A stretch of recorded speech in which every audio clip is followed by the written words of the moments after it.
Fat Boys, that was week 3, and this is the week 3 wrap up just before we get to week 4. It was an odd week. Quarterbacks didn't exactly shine. Kickers came back down to earth, and yet a bunch of teams still went off and found a way to score a ton of points. And then 2 teams in particular in the league really found a way not to score any points. So let's get to a quick week 3 NFL wrap up, and then we'll get to our scores.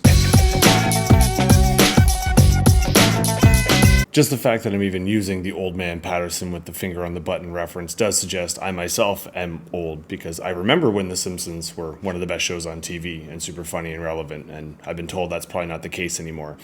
But anyway, this is a very old man point today, not one that I am alone in making, but one that you can probably hear on many other outlets. In our fantasy world and in our football world, I think the story still is the fact that we don't have many, if any, great quarterbacks right now. I actually did get in a conversation amongst a few people at work who probably consider themselves young-ish about how great it was back in the day when we had the Mannings and the Bradys and the Breezes and the Rodgers, and we listed off effortlessly about 5 more quarterbacks and saying how great it was to have so many prolific offenses. And now if you're actually watching a lot of football, it's a little bit simplistic, but I do have to think that I walked into this week with an age-old question of, is David Carr actually good, or are the rest of the quarterbacks that bad? Then, of course, week 3 hit, and David Carr does what he does, which is he takes himself out of that particular question by just playing horrible. But it does kind of raise that idea. We have a lot of these mid-range but slightly older and experienced quarterbacks that are looking fantastic, even though we know there's this crop of new quarterbacks who actually are discernibly better, but they don't know how to run an offensive system. But I think we do have to look at not just blame here.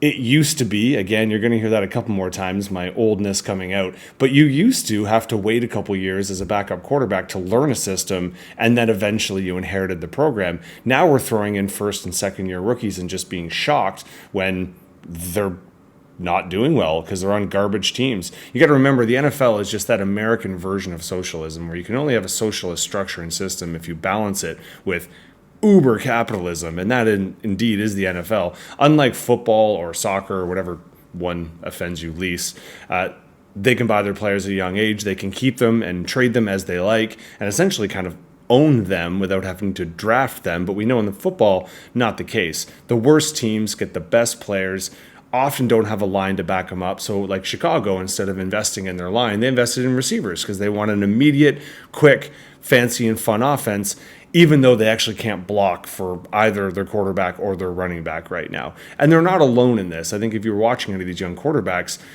it's a bit scary because you have defenses that are either being hella aggressive because the defensive coordinators are really clever, or they're dropping back. And realistically, these quarterbacks have never really learned a lot of these check down passes because they haven't had to. So they're not really able to make them. The kind of football does promote a little bit of a different style structure, and I'm sure there's another brilliant offensive coordinator out there that's going to change things and use some of these quarterbacks. But I do kind of feel for them a little bit, and this isn't just my rant on the lack of ideas. It is really just because I've watched a few of the young quarterbacks because I have some of them on my teams.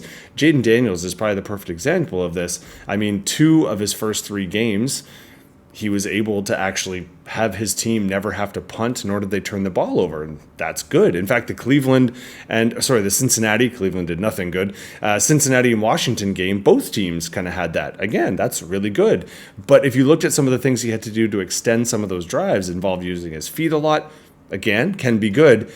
But he got hit so heavily and so hard when he did it sometimes that it looked shocking that he got back up, and that's bad. So essentially now, if you're a young quarterback, you just have to try and last long enough to maybe be okay and actually understand what you're doing.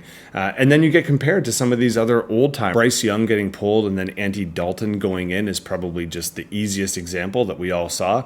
And Dalton comes in on an offensive line that's supposed to be horrible, throws for over 303 touchdowns in a pretty electric outing. Now, granted, the defense might not have been phenomenal, so we'll see if he can keep it up.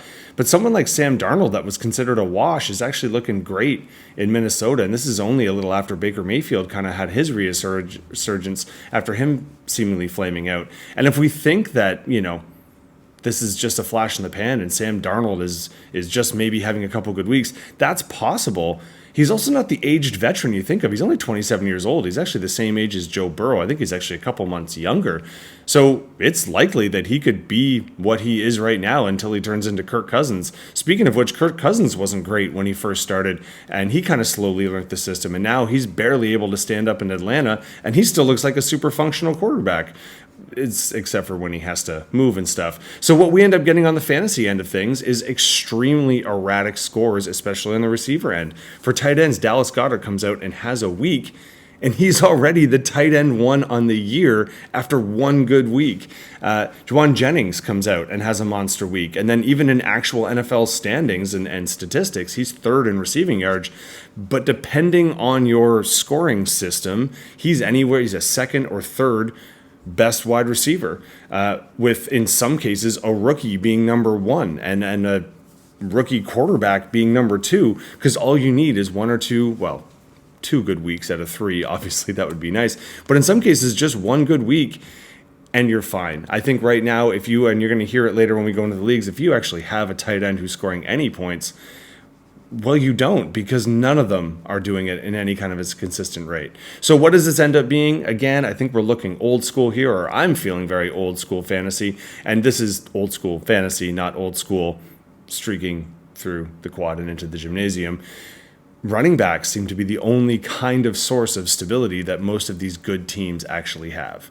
Now, I mean good teams as in fantasy teams, and also good teams in actual real teams. If we look at the 5-3-0 teams, Kansas City, Buffalo, Pittsburgh, you've got Minnesota, and you got Seattle. Now, not all of them have phenomenal runners, but they do have a commitment to running for the most part, at least until, Pacheco went out, but they still gave the ball a little more consistently. Versus our 0-3, we've got Cincinnati, Tennessee, and Jacksonville, who've had nothing but instability. Could just be a fluke, could be a flash in the pan, who knows? Let's be honest, it's only 3 weeks. There's no preseason anymore, so maybe now the preseason's over. Can we start having fun watching football again in week 4?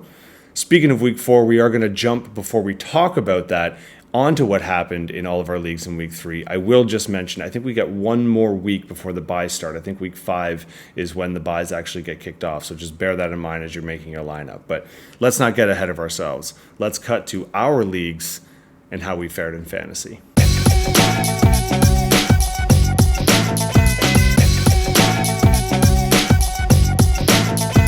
In my quest to kind of find exactly how I'm going to watch these games, there's nothing worse than when I actually get up a bit early and I start to look at the fantasy teams, because at this point it's usually the late games and it's a bit early and curled up in bed still and trying to get a little bit of excitement in.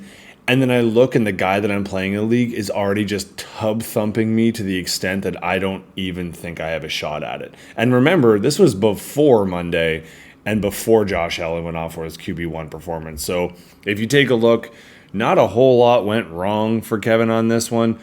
Even his tight end, where tight ends always suck, Dallas Goedert, as I mentioned in the football wrap-up, is pretty much tight end 1 after this performance, which is pretty exceptional. He was the tight end 1 on the week. Even Seattle, his defense was the best defense that we started. It was the defense 3. The top 2 were not taken. His wide receivers overperformed. Even Monty, who didn't crack in there, overperformed. Singletary overperformed. You get it. Everyone overperformed except for Jacobs and his kicker, so who cares about that? For me, not a whole lot. I'm just taking a look at his bench. If you wanted to take a look and see, our bench didn't exactly fight it out. A lot of injuries I'm dealing with, and he just had okay performances. I did have Rice, which was awesome. That's, wide receiver 5. This Hill problem is just giving me nothing but problems. I did get to watch Daniels as the QB3, and that was a lot of fun on the Monday, but I mean, was it that much fun knowing how badly I was going to get beat? I guess it was nice because at least I almost got to my predicteds, but meh. Anywho, well done, Horst. Well played, sir. Rothwell took offense to last year, me taking shots at him as falling from grace. Now he's back up at the top of the pool where he likes to be. His quarterback is not helping him out, but he had the wide receiver 2 in Chase, the running back 2 in Henry, a tight end who actually scored points, which for some of us, that's a novelty. Defense 4 in the Jets, Jets. And that was kind of enough. I mean, he did have some other decent performances, as you can see. Now on his bench, again, we actually had a pretty good week bench-wise, although Zach Moss probably would have helped you out there, V. Enough? Not really. You did have Cooper. That was a good one for you. He was our wide receiver 4. And Williams, I was surprised. I thought, against San Fran, he wasn't going to get much love. Turns out he got tons of touches. He was our running back 3. But you couldn't really make up from the rest. You did have some farts there in terms of Flowers and Pollard, obviously. And like I said, maybe Moss would have helped you out, but that would have just claimed a little more respectability. To be honest, you beat your predicteds and you beat most people. You just didn't beat Rothwell. Speaking of someone who beat their predicteds but didn't beat their person, Chaz, you were kind of on the top of the world there. Unfortunately for you, you did overachieve, just not enough for Justin. The creepy picture in the chat group, all beside, by the way, I think that should probably be your new picture up there. But Chaz, just quickly, you did have Neighbors wide receiver 3 and a huge gutsy play on that one. That was not a gimme, and a lot of people still were big on Cleveland's D, but looks like a brilliant pick in retrospect. Your running backs kind of let you down, and not as much as your tight end did, though, unfortunately. Justin, for you had a pretty good, solid all around, but you were led a little bit by your quarterback 5. But let's be honest, you were led by your running backs. You had the running backs 1 and 4 respectively, and Saquon is having a monster year. Every woman's favorite kicker in Butler was the only kicker that we had in the top 5 that was starting here. So he was our kicker 4, but like I said, only one that actually got the start.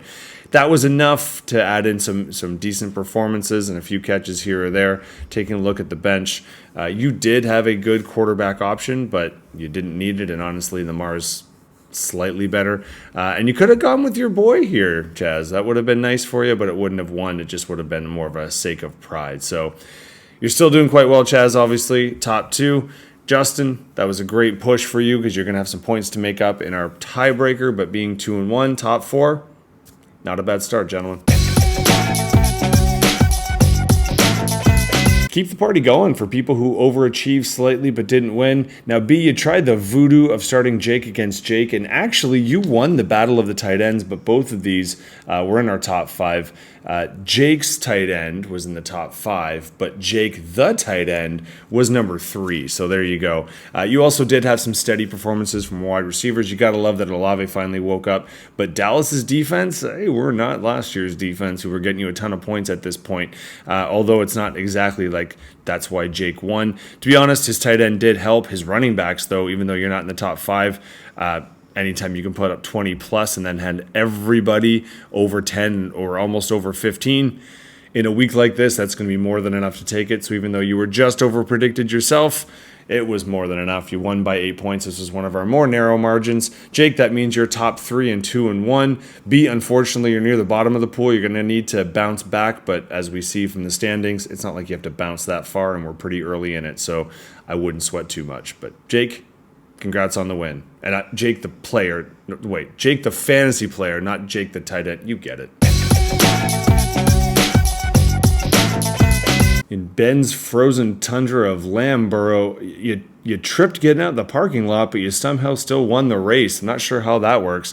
Waylon, just to go with you, I mean, if you're going to have a fart of a week, you might as well get them all out on the same time. CJ Stroud did not look good, and obviously Garrett Wilson's just being steady. Kamara couldn't do what he did before, and just everybody else, a bag of crap. Don't need to tell you that. You obviously saw it on the way in. I'm just taking a look at your bench. You did have some injury issues, and Brown should be coming back. So, and to be honest, your team is actually talented. They just didn't play like it. Ben, you were the second worst team this week, but you played the worst, so obviously you took it down. Now, you might have been sweating a little bit because it's not like you had this one in the bag yourself, but Burrow coming out and doing what Burrow does certainly helps you out, or I should say how Burrow should do. He was the quarterback 4 in the week.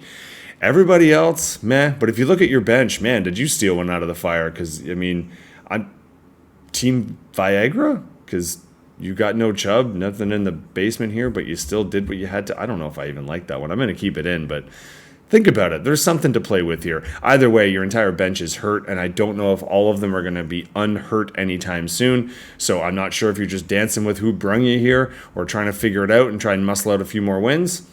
Hey, you got the win.